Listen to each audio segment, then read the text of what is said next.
So here we are in Bahrain. You were back here in the Middle East, racing under the floodlights again, which I love. It's the last round of the season, round 8, and it's time to reflect on the season a little bit. The experience gained this year, you know, it has felt a little bit repetitive in the middle of it. You know, high expectations, really good potential, little results. But you know, what I take away from the season is I'm getting on really well with the McLaren. And if I'd have the opportunity to race with McLaren next year, I think it would be strong, and it would be a really good thing to do. But equally, I could turn to another brand, or if I have to walk away from WEC, I've had an amazing experience. So let's see what happens. What people doesn't know is unfortunately, like, from Le Mans and from Spa and all these other circuits where we have everything coming back to the factory, where we can strip down, rebuild. What we have to do when we come to these flyaway events is we'll receive the car, and basically what we'll have to do is do all of our normal routine work, but on the fly. So basically, as the car finishes the race, we'll basically be able to go through stuff, analyse sort of what's broken, what needs fixing, what needs changing on the lighting point of view. And from that, we then have to basically come out to the next event, and we have to do the stuff within our sort of 3 days to 2 day sort of window that we have. So this isn't ideal in comparison to when we're at the workshop, when we have probably 2 to 3 weeks in between events. This is very much compressed to near enough like 2 to 3 days. So there's a lot of planning that goes on back at the workshop to understand that we need which parts we're changing, when we're changing them, and just making sure that everything that we have out here is ready to go. And that's sort of the biggest change of doing these flyaway events, is all a lot more compressed than what we would like. But we do a couple of long nights when we first arrive here, and basically we just sort of knock through it. So, oh my God, oh Lord, Terence! Dun dun dun dun dun! Fucking hell! Well, here we are, working with the best bunch of lads you'll ever meet. Let's come back now. A reflection of 2025. Oh dear, to sort me out now. Here we go. Thank you. Here come the lads. Masala. Perfect. And as I was saying, indeed, the past 2 seasons have been an interesting one, to say the least. Stressful. We've learnt a hell of a lot, but I think the biggest thing of it is what we can take from it. You know, it's an end of an era for us as running McLarens in LMGT3, but I think the team that we've built around us, the boys, the girls that are involved here, it's created such a great environment for everyone just to get mucked in, enjoy it, and I don't think those sort of those memories will never be forgotten. Cheers, bud.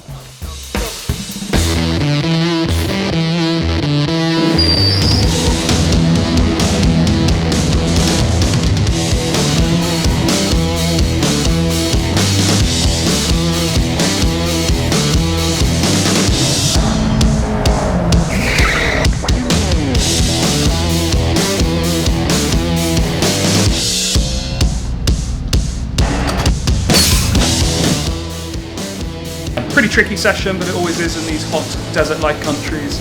First session's always a little bit slippery, car feels loose, difficult to get up to speed, easy to get frustrated.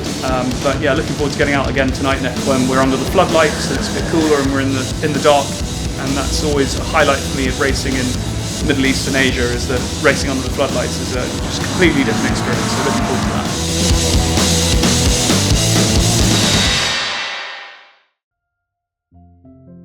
James' season has been frustrating for those of us watching, in as much as there haven't been the podium finishes that we hoped for. We had a podium finish at the very beginning of the season at Qatar, and that gave us much hope for the rest of the season. However, having said that, we've had a brilliant season with James always getting the car into hyperpole, always showing himself as one of the best, if not the best, bronze drivers. James is very good at moving on from one race to another, or getting back into work mode and family mode for that matter.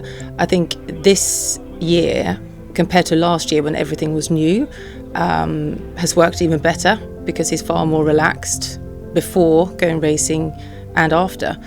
I think it's just really nice that we can actually be here and take part and support him in person, and even with the girls. But yeah, no, I think he loves the support, absolutely, and for all of his family, as in brothers and some friends as well. Yeah, definitely gives him a buzz. Obviously, it gives me great pleasure to see James near the front. I've been a racer throughout my life. In the main, with me, it's been to finish the race, but obviously I've always wanted to do better than I did the previous time. But I actually feel blessed to have been involved with James and WEC throughout these last 2 seasons. It's been fantastic for me. 3 years ago I was pretty ill, and coming to these race meetings really made me get better, and I'm so looking forward to the future. His results throughout this season has been absolutely amazing. Keeps surprising us always, keeping us on his tiptoes. None of the setbacks has been his fault. He's driven faultlessly. I don't think this is the end. We look forward to next year, and I'm not sure what's happening next year, but I think he'll be out there again. Are you happy for James to do another season in WEC? Absolutely, yes.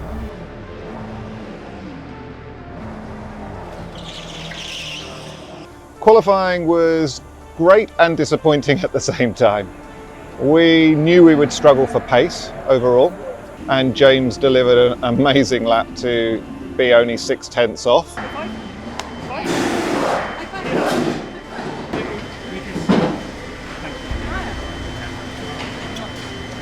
Well done. It's hot. And for Seb, we were very unfortunate not to get the peak of the tyre for him at the right moment, and we qualified 10th. I don't think there was a lot more in the pot versus the other cars, so he shouldn't be disappointed. And he was never given the opportunity to prepare for Hyperpole like we normally do. The reason for that is clear. The 8-hour race is more important than qualifying.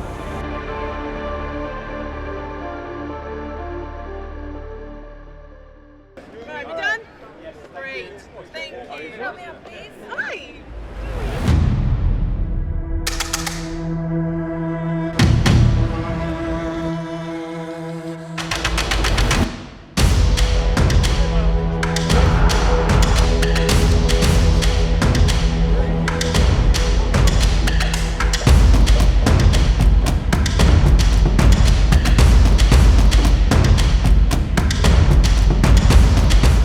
Same as any other race, to be honest. Just enjoy it. That's what we're here for. The retirement race.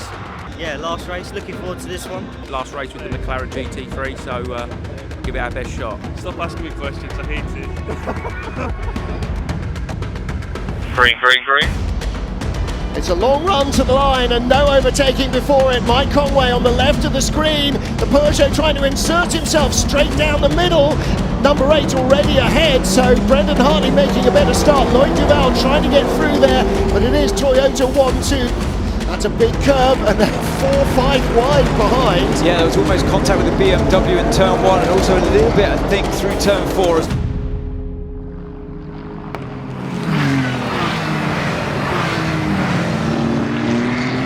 You have 2 choices with strategy for this race. You either go through the race changing rear tyres at every stop, because that's the fastest way, or you try to finish the race with 3 sets of new tyres.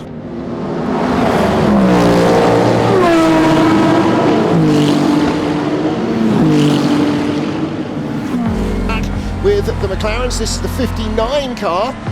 This is James Cottingham starting and battling with Thomas Floor in the 54 Ferrari. Yeah, remember this will be the final race for the moment for United Autosport. A change of position here, James Cottingham making it up the inside. Development journey for the incoming the 2027 McLaren hypercar. That was really heated stuff from turn 1, turn 2. A little bit of contact between the 2 cars as well, but Hardwick was fully off the circuit on the exit of turn 2. And it floors. Tries to hang out strides, drove into me. So that's the first double stint done, between 2 o'clock and nearly 4 o'clock. Very hot at the start there, especially sort of towards the end of the first stint, start of the second, but cooling down a bit at the end, but the heat soak had definitely got to me. Very tricky because we started on new rear and a used set from qualifying on the front, trying to get all of that out of the way, and I think that'll work really well because we haven't had a safety car, a full course yellow, nothing. So it's been totally green, so even though we've dropped back a bit, towards the end of my second stint, I caught the sister car the Merc in front of it, and there are a lot of people that have gone new. The sister car started on new, so they had a slight advantage over us. Let's see how that pans out. Seb's in now for a stint, maybe a double, but probably I'll get him for the second, do my last bit. So time to just cool down because I'm hot, very hot.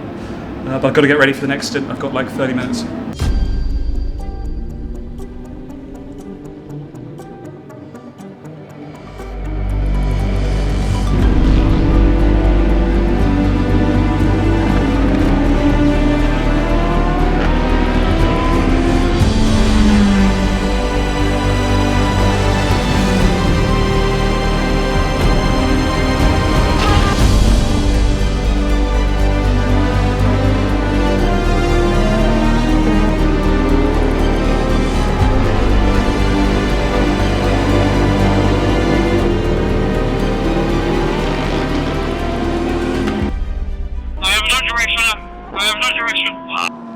Copy that. Copy that. Copy that. Everyone get my arm.